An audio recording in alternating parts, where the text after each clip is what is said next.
Waggoota jaan dabraniif Sudaan Kibbaa, Sooriyaa fi Soomaaliyaan gabaasaa waa'ee malaammaltummaa Transparency International Bahe keessatti sadarkaa olaanaa irratti argamu. Gabaasaan kun akka jedhutti biyyoota kana keessatti walitti bu'iinsi malaammaltummaan deddeebi'anii mul'ataa turan. Transparency International irraa Roberto Kukuchka akkana jedhu. Having weak and corrupt police and defense sectors, including also here other law enforcement organizations or institutions such as the court. Humna poolisii yookaan kutaa ittisaa dhaabbilee seera kabachiisan yookiin raakaawwan kan akka mana murtii yookiin qaama haqaa mataasaa dabalatee instituushinii dadhabaadhaa fi malaammaltummaa qabu yommuu qabaatan balaa yakkaa qindaa'e yookiin rakkina gochii yakkaa qindaa'ee fi shororkeessummaan geessisu ittisuun waan yaadamuu danda'u miti.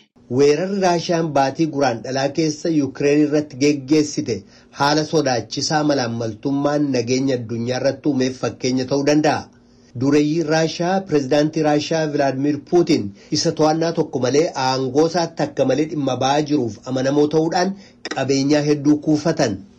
Akka Transparency International jedhutti Biraazil keessattis bulchiisa pireezidaantii biyyattii Jair Bolsonaro jalatti malaammaltummaan geggeessamu hammaatee jira.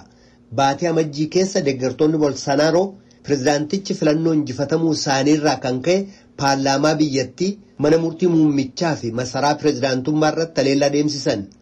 Transparency International irraa Roberto Kukuchka kana ilaalchisees akkana jedhan.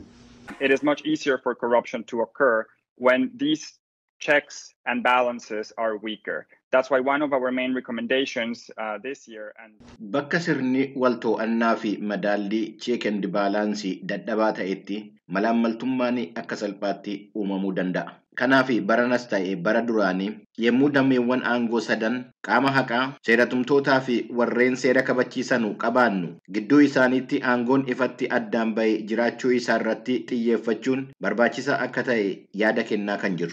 Transparency International gabaasaa isaa keessatti biyyoota mattaa yookaan malaammaltummaan beekaman maddeen baankii addunyaa irraa odeeffannoo waa'ee biyyoota kana argatetti dabaluudhaan biyyoota 180 tarreesse. Tarree kana keessaa Deenmaark, Finlaandii fi Noorweey sadarkaa olaanaa irratti argamu. Garuu Biriteeniin dabalatee biyyoonni Awurooppaa hedduun sadarkaa gadaanaa irra jiru. Biriteen malaammaltummaa siyaasaa waggoota 5 dabraniif biyya ishee keessa turerraa kan ka'e sadarkaa 10 mucucaatte. Angoolaa, Ivory Coast, Itoophiyaa fi Senegaal dabalatee biyyoonni Afrikaa hagi tokko immoo tarkaanfii mul'ataa haga tokko agarsiisanii jiru jedha gabaasaan kun.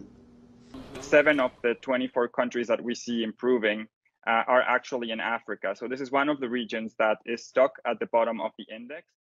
Biyyoottan 27 fooyya'insa agarsiisan keessaa 7 biyyoottan Afrikaati. Kutaan kun gajjallaa galmee irratti kan argamudha. Garuu bakka fooyya'insi itti mul'achaa jirudhas. Transparency International akka jedhutti sadarkaa malaammaltummaa yookaan mattaa gad buusuudhaaf mootummoonni wal to'annoof wal madaallii aangoo uumuudhaan akkasumas mirga odeeffannoo argachuu ol kaasuudhaan tarkaanfiilee qabatamoo ta'an fudhachuu qaban.